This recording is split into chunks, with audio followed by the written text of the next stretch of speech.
Welcome to the Pond Plant Girl Show. I'm your host, Gail Gates. Today we'll be learning more about water hyacinth and aquaponics.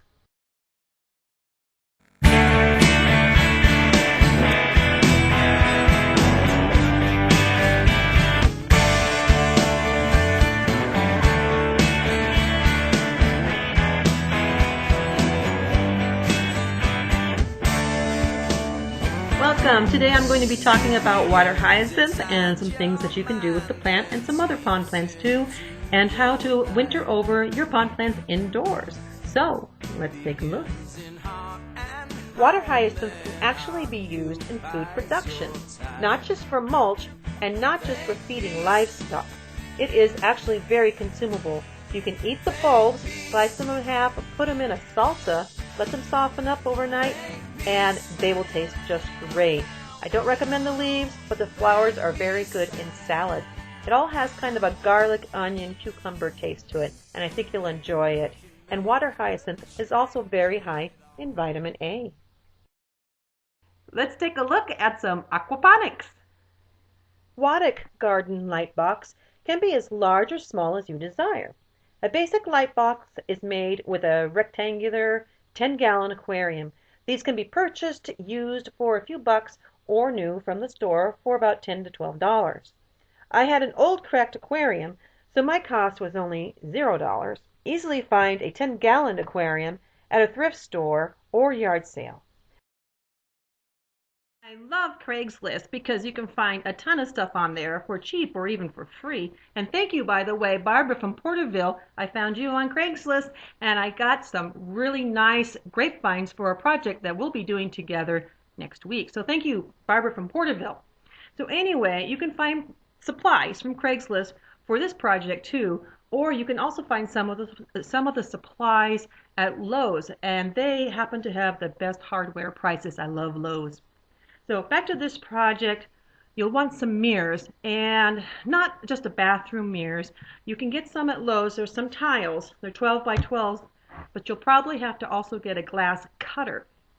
I happened to luck out this time because I met a friend of mine who has a glass business, and he cut some scrap glass for me, so that costed me absolutely nothing to put glass in my light box. You will also need some lighting in your light box. Any type of fluorescent light will do.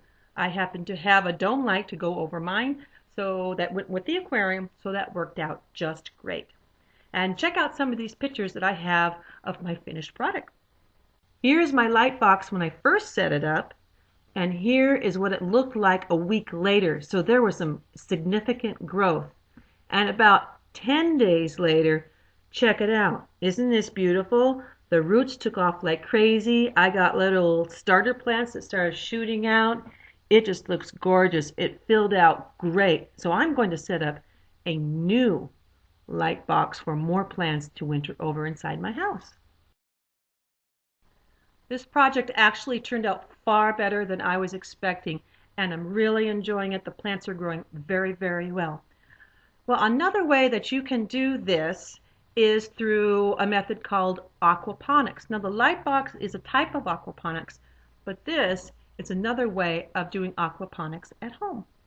Here is a simple canister aquaponic garden. You can do one that's set up like a flat, or you can set it up very complex with an irrigation system. Aquaponics is fairly simple, but the hardest part is trying to make the basket fit in the top of the aquarium. I could have purchased all the parts for this at Home Depot and used PVC, but the price would have been about $10. So instead, I went to the dollar store and I found this wonderful basket with the holes and some hooks that I fashioned together to hold the basket in place so it will not sink. The basket is fashioned to the edge of the aquarium with these red hooks, and the total cost for the basket and hooks was only $2 as opposed to about $10 is what I was going to do. And inside the basket I have a ponytail palm tree, and that is inside of a strawberry basket, and it is filled with clean clay kitty litter. Now the kitty litter is rinsed and it's wet before I put it in, because if you just put kitty litter in there, the dust and grit will get all over the place and get your fish tank very dirty. At the bottom, I put another plastic tray from a box of grapes, I think it was. And here, the green things right there, that's from a water noodle. I wasn't using it anymore. And I used that to raise up my little ponytail palm. And so that's why I have it showing like this. And I plan to fill in this space probably with some filler. I don't quite know yet, but this is the basic design of what I have.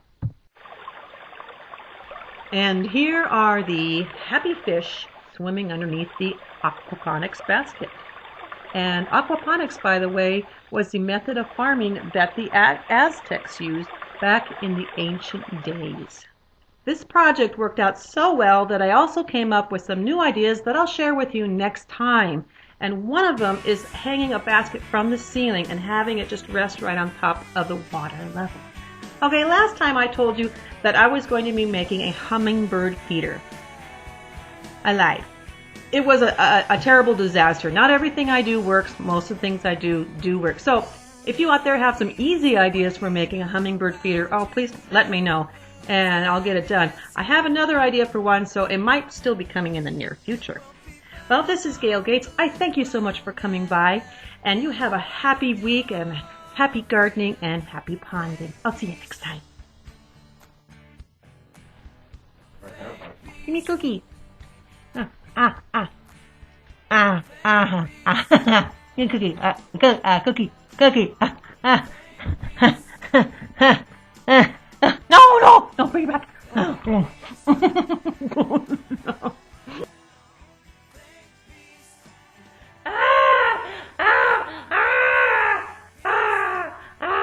Kitty. Go eat pizza.